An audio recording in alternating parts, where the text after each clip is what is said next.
अब कहूं इन खेल की, जो दुनिया की बीतक, जो कर पहुंचे बिस्त में, इनो पाया अपना हक, इनो पाया अपना हक।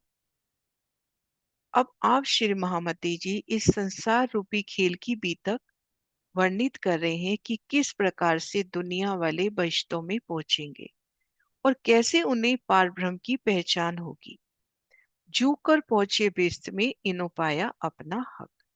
सन 1090 जब भई दावत इमाम, तब से गिरो मोमिन की भई दाखिल इस्लाम। हिजरी सम्मत 1090 सम्मत 1735 में जब इमाम मेहदी साहिबुजुमा बुद्ध निष्कलंक स्वरूप श्री प्राणनाथ जी ने शाश्वत सुख और शांति के मार्ग की दावत दी, तब से मोमिन रूहें दीन इस्लाम हकीकी सत्य धर्म में शामिल हुई। भई 40 बरस दिन पर, अब 11वें पर भई 30, तब तमाम खलक ने पाई हक बख्शीश। हिजरी सन 1090 के पश्चात 40 वर्ष और व्यतीत हुए, तब हिजरी सन 1130 हो गया। 1735 से 1775 का समय, संवत 1735 से संवत 1775। तब सारी दुनिया ने पार ब्रह्म अक्षरातीत की बख्शीश पाई। विक्रम संवत 1735 के पश्चात इमाम मेहदी श्री प्राणनाथ जी के द्वारा जागने का स्वर्णिम काल प्रारंभ होता है। श्री श्यामा जी के 40 वर्षों की स्वामित्व की लीला भी यहीं से प्रारंभ होती है। इन 40 वर्षों में 1735 से 1775 विक्रम संवत तक तारतम ज्ञान का प्रकाश चारों ओर फैल गया। कुरान के अनुसार जब 20 और 20 का जोड़ा अर्थात श्री श्यामा जी के स्वामित्व के 40 वर्ष व्यतीत हो जाएंगे, तब संसार की उम्र समाप्त हो जाएगी। यद्यपि 1775 में संसार की उम्र पूरी हो जाती है, किंतु मोमिनों की खेल देखने की इच्छा के कारण मूल स्वरूप शिराजी ने खेल को लंबा कर दिया है, ये नेक रखी रात खींच के। 1735 से 1745 तक 10 वर्षों की लीला हुई, जिसमें खिलवत, परिक्रमा, सागर और श्रृंगार का अवतरण हुआ।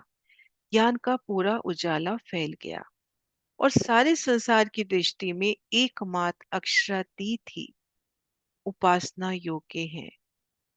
11वीं सदी के पश्चात 12वीं सदी के 30 वर्ष और व्यतीत हुए। 1745 से 1775 तक का समय तो सारे संसार के लिए कियामत का सब कार्य, संपूर्ण ज्ञान का अवतरण पूरा हो गया है। तो इस तरह से हिजरी सन 1090 के पश्चात 40 वर्ष और व्यतीत हुए, तब हिजरी सन 1130 हो गया। विक्रम संवत 1745।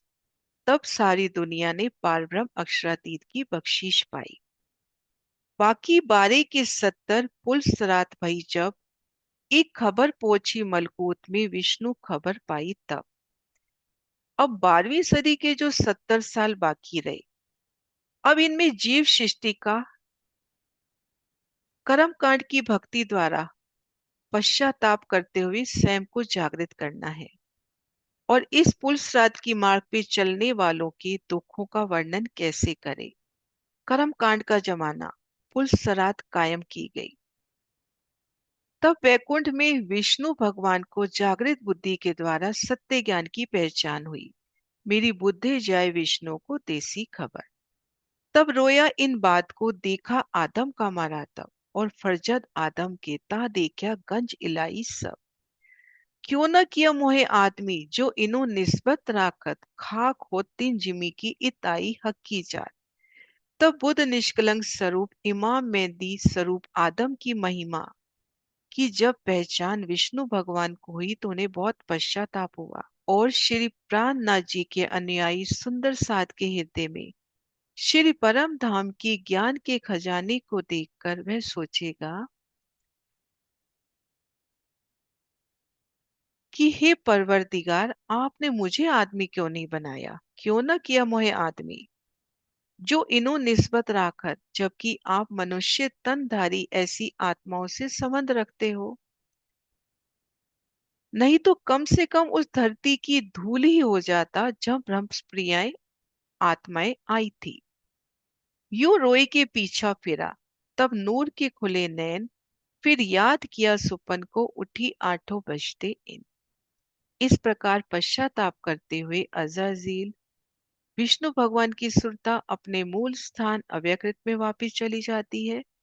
तब अक्षर ब्रह्म के नयन खुल जाते हैं और वह जागृत होकर इस स्वपन खेल को याद करता है।